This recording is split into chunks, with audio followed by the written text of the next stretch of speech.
Hunting in Makuti in the Zambezi Valley is one of the more challenging areas in Zimbabwe. It can be very difficult. There's lots of hills, it's hot, not a lot of water.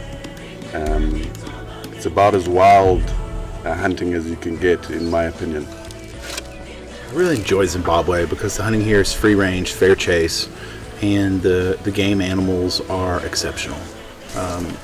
In multiple safari areas in Zimbabwe, especially here in Makuti, you have opportunities at both dangerous game animals as well as plains game animals.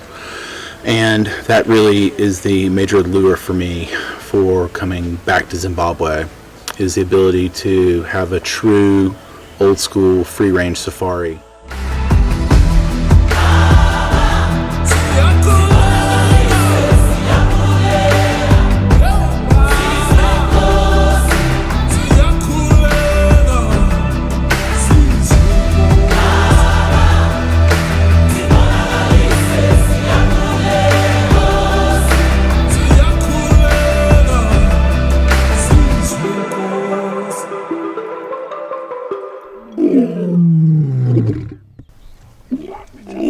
Maybe we can find a place to look down. See what we can do.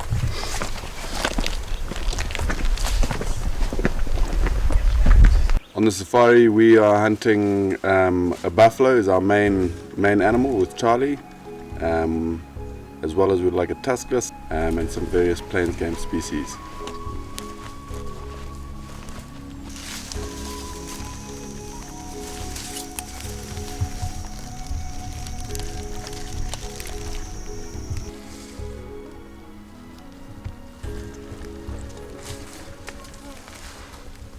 On our first day, Charlie and I checked one of the water points, we call it Marangora Dam, and we had found 10 Dagga boys leaving that water. The wind is a bit fickle there, but we had to make a plan to get around, and we were working with them, we were tracking with them early in the morning on the first day. And we found them sleeping not far from where we first started tracking them. We bumped them once and we left them. Then we came back to those buffalo in the afternoon.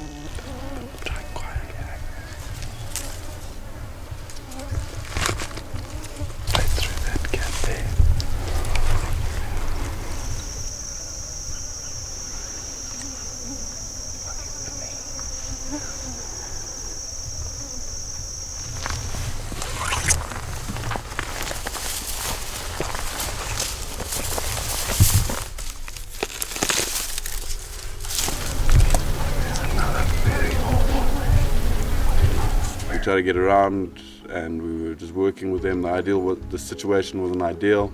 Huge. Yeah. Looking right at us. But the road is somewhere here. I'm sure.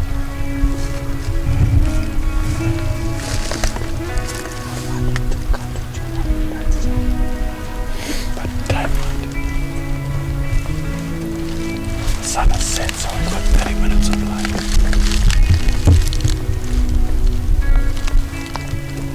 I mean, we're not catching anything in 30 minutes, are we?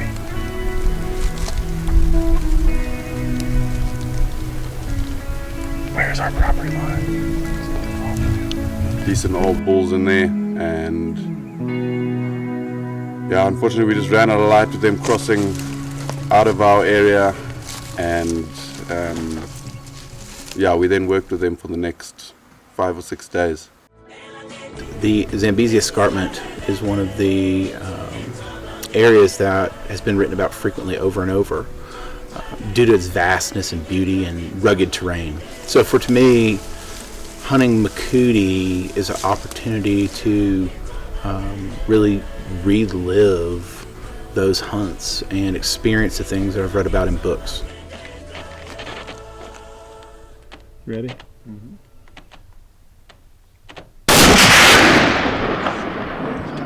Did I get him? Yeah. Good shot. I think it's not. Yeah.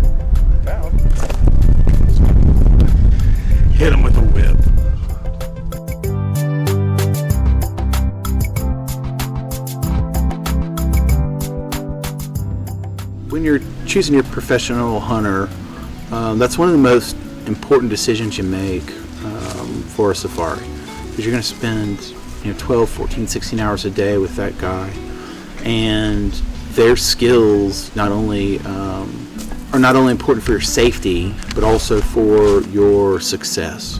So.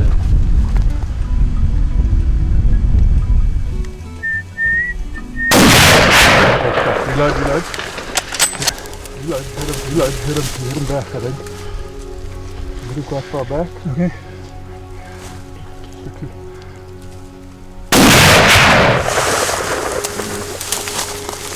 I'm Anthony. Yeah. Okay. Fuck, the video's gone.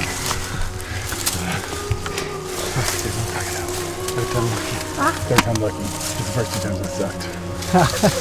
Empty, huh? Empty. We were able to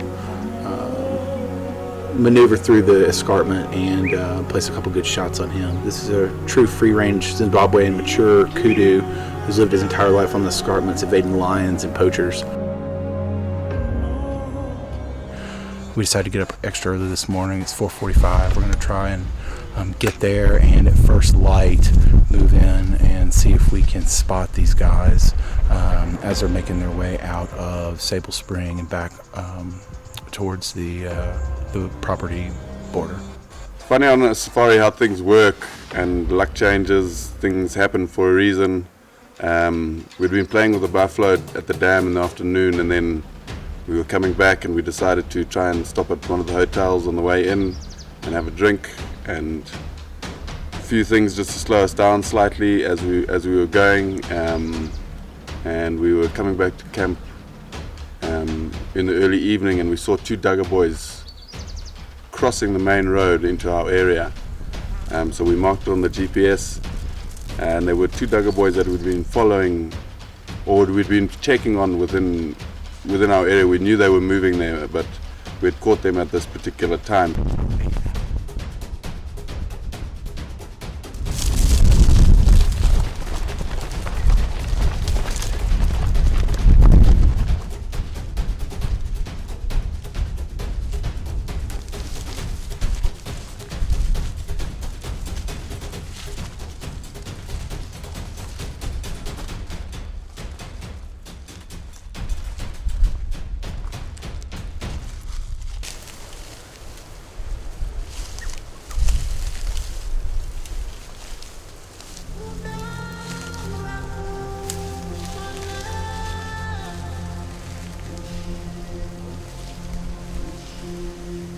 And the plan seemed to work. My driver that was in the vehicle, once he had dropped us off, he saw the buffalo about 200 meters up ahead, and after making radio contact with him, we managed to work our way in and see the buffalo.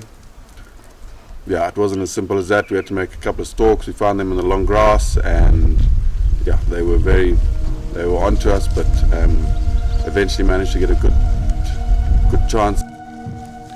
Okay, Charlie, these buffalo are here in the long grass. Can you see them? I'm not sure. I think I see, looks like a rock over here. They're right here in the long grass. Okay, I see the paws of one on the right there. Is there 1 or 2? There's 2, there's both of them, but I can't see either of them. Just wait, there's no shot. Oh, I see the one on the right move its head. I can see the horns.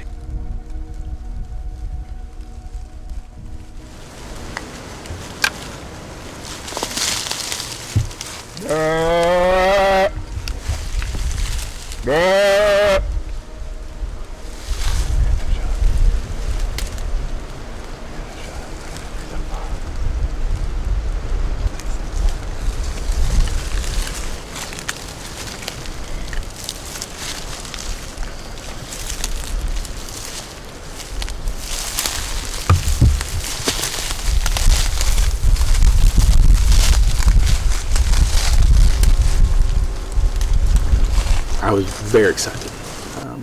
It is a little bit scary, maybe a little terrifying experience to realize you've been walking all this way and you look up and you've got 2 Duggar boys at 18 or 20 paces.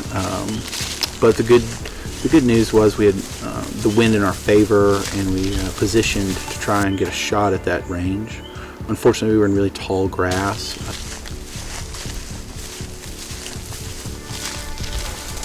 Decided to reposition. We ran up a nearby small ridge so we could gain some elevation on the animals.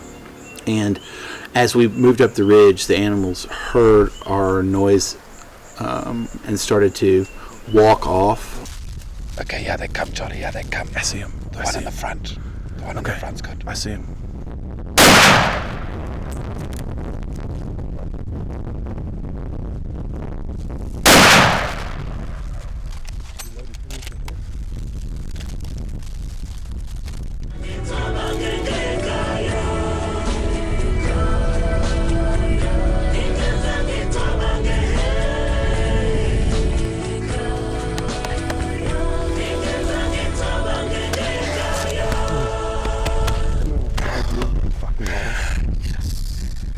After 8 days of hunting and tracking and climbing, ascending and descending the escarpment, and hours and hours and hours of preparation back home, as well as time spent on the hunt chasing that animal, really, it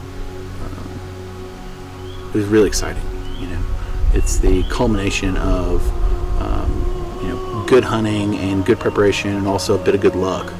And that feeling is the reason you come and do hunts like this and do free range hunting in an area like Makudi Safari area.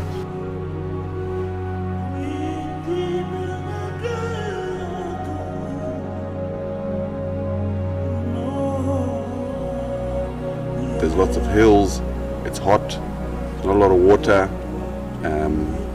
It's about as wild hunting as you can get, in my opinion.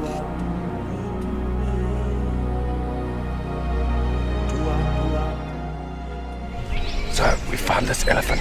We found this elephant carcass here, and our parks ranger Paxton. What they do is, if no one's reported this elephant, they'll put the bottom jaw in the tree, just so that if anyone else finds this carcass, they know that it's been reported to the national park. It's pretty cool. Yeah.